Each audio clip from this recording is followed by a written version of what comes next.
guys, today we're going to be talking about frizzy hair, facts about what causes frizzy hair and how to fix it.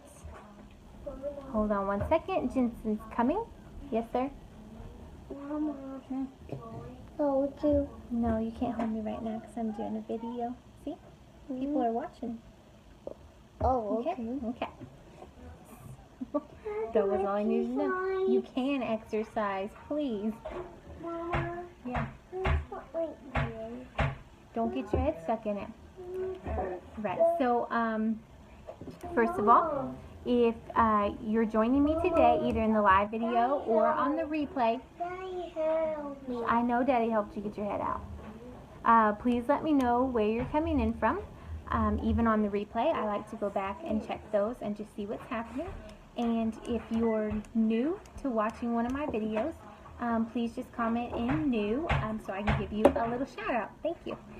So today is frizzy hair facts. First of all, let's talk about the science of the frizzy hair.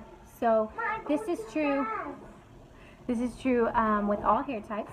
What happens is that our hair, so you have like a strand of hair, like this pin right here, maybe even blue, whatever your prerogative. So what happens is that it gets dry. And when it gets dry, little pieces of the cuticle, which is the outside layer of the hair shaft, starts poking out. And it's poking out, basically trying as hard as it can to catch any moisture it can because it's so dry and parched. So when the hair is out like this, it's kind of blowing it. It just kind of blows it out, blows the hair out instead of making the strand all nice and sleek. Now it's kind of blown out and has all these different things on it, kind of like little dandelion spurs all over it, and it's making it look frizzy. We're watching a me what's in the diamond and bubblegum. Okay. Mama, I know, we did go watch Minions. Mama, that's not a monster. That's a swimming. Jensen's now acting out the new Despicable Me 3 movie.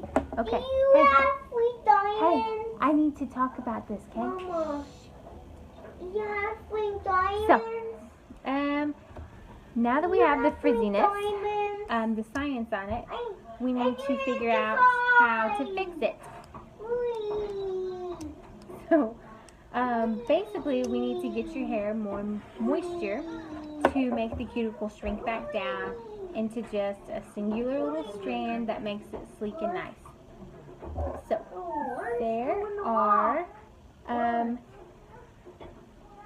two pretty easy ways, and we'll go over some more ways on Thursday of why your hair may be getting dry and lacking moisture, besides just being the weather at the time of the year. You know, it's summer, it's hotter, everything's drying out faster. So you just need to pay a little more attention to your hair. One thing that could be a problem is washing your hair too often. What happens when you wash your hair, if you're using a clarifying shampoo, something that's going to strip off the buildup on your scalp and on your hair strands, it's going to make your hair drier. It's also stripping off the moisture from your hair. So doing that every single day is causing your hair to become dry and frizzy. So I'm going to cut down on the washing. Now, I used to think that I had oily hair and I needed to wash every day. In college, I washed every single day because I just thought if the second day it was way too greasy. The problem is if your hair is getting so greasy at the scalp, like right here at the roots, in just 1 or 2 days after washing, then your scalp is actually unhealthy. What's happening is that your scalp is creating excess oils on your scalp to try to compensate for the dry hair and the dry scalp that you have going on. So basically your oils are just overcompensating, and it's making you seem extra oilier. That's a hard word to say. It's making you more oily than what you should be. So basically, if you stop washing your hair, then you stop, not stop washing it altogether. You can wash it like 4th or 5th days. It's going to cause your strands in your scalp to be less dry because the moisture is actually getting to lay down and rest on your hair instead of immediately being stripped off the next day.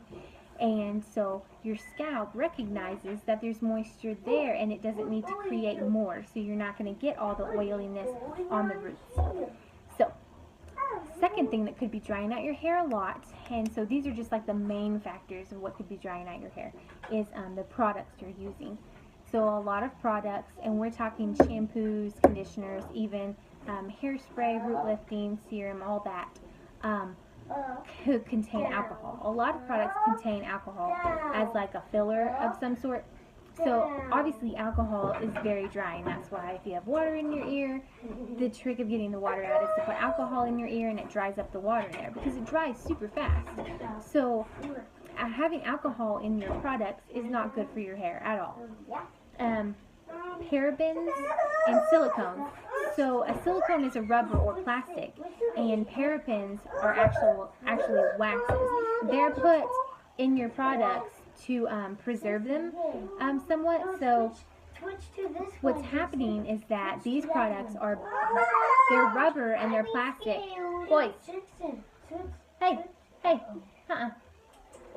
So this is building up on your hair and causing a barrier on the shaft of your hair and on your scalp, where your nutrients, your daily nutrients that you're trying to feed it, are unable to get in your hair. So you may be trying to put all this good stuff on your hair, but if you have this barrier built up on the shaft and on the scalp, then you can't get the nutrients into your scalp and into your hair because the door won't open. Basically, it's a door. So the next thing is sulfates. So the sulfates in your shampoo is what's used to make your shampoo lather. A lot of people don't feel clean unless there's a lot of lather. There are different kinds of chemicals that can lather your hair that aren't sulfates. So what's wrong with the sulfates is that they're going to strip your hair of the oils that you need. Over time, this can actually cause long-term damage to your hair, such as breakage and hair loss because your hair is so dry. So alcohol, parabens, silicones, and sulfates are all going to add buildup to your hair, dry out your hair, which is going to add to the frizziness. So the products that I have chosen to use are naturally based, and they're made up of essential oils. So what they actually do is they go onto my hair, and the oil in them actually mimics the natural hair oil. So they can actually, my products, the nutrient-rich parts of them can actually go into the cuticle. The cuticle will absorb them through its semi-permeable membrane, and so my products can actually go in and give nutrient to the core of the hair strand itself. Other products can't do that because they can't get through the cuticle, or they just lay on top, which adds to the barrier of nutrients. So what you want to look at is, when you're buying such items, you want to look at the ingredient list and make sure that it doesn't contain a bad alcohol, bad silicones or parabens, or bad sulfates. They can contain products, surfactants, I don't know, something like that, surfactants.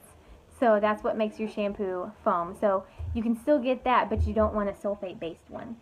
So if you have any questions about the products I use, just let me know, and I will shoot you a message and let you know about them.